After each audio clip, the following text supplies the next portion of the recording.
தொடக்கம். ஒரு சாதாரண கிராமத்து மனிதன், கோவிலுக்குள் செல்லக்கூட அனுமதி இல்லை. ஆனால் அவரை பார்க்கவே சிவபெருமான் உலகையே அதிர வைத்தார். ஒரு பக்தனுக்காக நந்தி சிலையே நகர்ந்தது. ஒரு பக்தனுக்காக தீ கூட அவரை எரிக்கவில்லை. யார் அந்த பக்தன்? ஏன் சிவபெருமான் அவரை நேராக சிதம்பரத்திற்கு அழைத்தார்? இதுதான் நந்தனாரின் கண்கலங்க வைக்கும் உண்மை வரலாறு. தமிழகத்தின் ஒரு சிறிய கிராமத்தில் பிறந்தார் நந்தனார். அவர் பிறந்த சமூகம் அக்காலத்தில் மிகவும் ஒதுக்கப்பட்ட சமூகமாக இருந்தது. சிறு வயதிலிருந்தே அவரின் மனதில் இருந்தது ஒரே ஆசை. ஒரு நாள் சிவபெருமானை நேரில் காண வேண்டும். ஆனால் கோவிலின் வாசலை கூட தொடக்கூடாது என்று உலகம் சொன்னது. மக்கள் அவரை இழிவாக பார்த்தார்கள். ஆனால் நந்தனார் மனதில் இருந்த பக்தியை யாராலும் தடுக்க முடியவில்லை. நந்தனார் பகலில் வேலை செய்தார், இரவில் சிவனை பாடினார். அவரின் குரலில் இருந்த பக்தி இருட்டிலும் ஒளி போல இருந்தது. நாளை போவேன், நாளை சிவனை தரிசிப்பேன் என்று தினமும் சொல்லிக்கொண்டே வாழ்ந்தார். அதனால்தான் மக்கள் அவரை திருநாளை போவர் என்று அழைக்க ஆரம்பித்தார்கள்.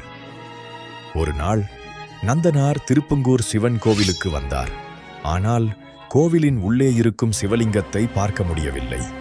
ஏனெனில் முன்னால் இருந்த பெரிய நந்தி சிலை வழியை மறைத்திருந்தது. அந்த நேரத்தில் நந்தனார் கண்களில் கண்ணீர் வழிந்தது.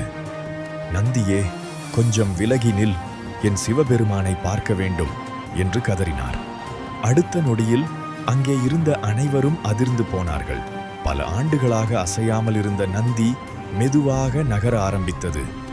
முன்பு நந்தனாரை அவமானப்படுத்திய மக்கள் இப்பொழுது பயத்தில் நடுங்கினார்கள்.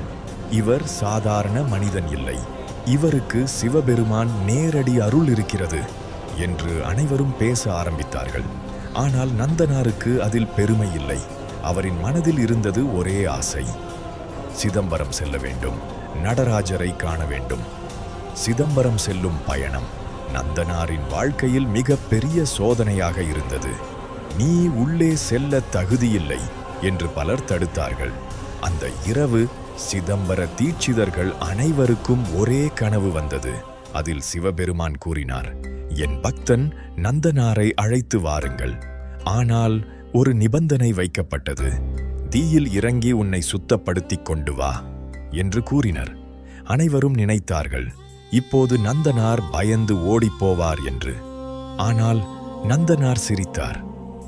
என் சிவபெருமான் அழைக்கிறார், இந்த உடல் எரிந்தாலும் பரவாயில்லை என்று சொல்லி எரியும் அக்னிக்குள் நடந்தார்.